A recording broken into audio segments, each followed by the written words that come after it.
I thought darkness would be empty. I was wrong. It was crowded. Christmas Eve fracture first. That's the only way to describe it. Not stopping, not slowed, split, like a mirror dropped without a sound. One moment the room was mine, the next had far too many corners, all of them arguing about where they belonged. And then he arrived. No, it. The primordial darkness does not walk. Chaos stumbles into existence. It wore a human shape badly, like something assembled from observations rather than anatomy. Tall, thin, balanced in a way that felt, temporary? Black clothes clung to it, bound with sharp streaks of colored magenta straps, pulling in opposite directions. Green symbols, if you can call them that, crawling along the sleeve, as if undecided about their meaning. Nothing about it agreed with itself. Hair was cut asymmetrically, black slashed with red like fresh error. Its smile twitched between friendly and predatory, never settling. Even its shadow couldn't keep up. It split, rejoined, lagged, rushed ahead. I realized then this wasn't just darkness. This was the darkness. This is what existed before rules, before light, before silence, before the universe decided how cause and effect should behave. The primordial chaos looked at me, and the room rearranged itself to accommodate the act of being seen. Memory slipped, time skipped. I briefly remembered a vision of myself that had never been born.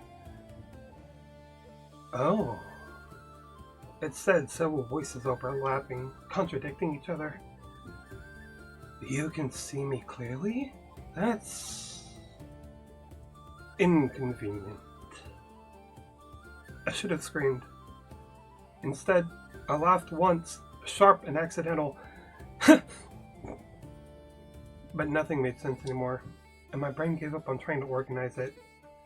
That's when everything paused. Chaos froze.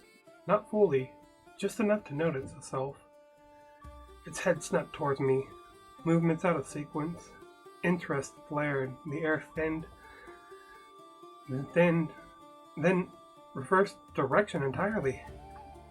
You didn't anger, it murmured. You didn't beg for order? I understood what then was what Christmas was to it. Not inventory, not judgment, stress testing reality. Chaos seeped through the house. The tree lights blinked out of rhythm, forming symbols meant things depending on how long you stared at it. A carol played backwards somewhere, not meticulously, experimentally. Outside, the stars jittered, reordering themselves, then collapsing back like they'd forgotten their cues. Most of mankind is on a list, though they don't know it yet, and they were being sorted. Some were given silence, some certainty, and some were folded into a paradox so clean that no one noticed they'd gone missing, and chaos thrived on the imbalance. But me? I was already unstable. The primordial darkness stepped closer, its form glitching at the edges, gloves flexing like they were holding something inside.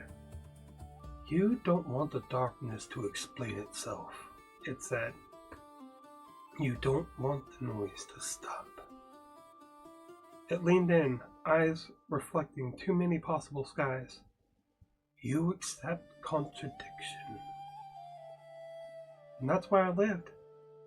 Chaos doesn't destroy what's already bent. It passes through me like a storm, deciding I wasn't worth rearranging. The pressure lifted, the room snapped back into something mostly correct, and then it was gone. Not vanished, just not finished. Just redirected elsewhere, spilling into other houses, other lives, other visions of the night. Morning arrived incorrectly. Too bright, too linear. Everyone said chaos. Khaosmas felt strange that year. They don't know what strange means, though. I still see the patterns slipping when I'm tired. I still feel the universe wobble when things get too quiet.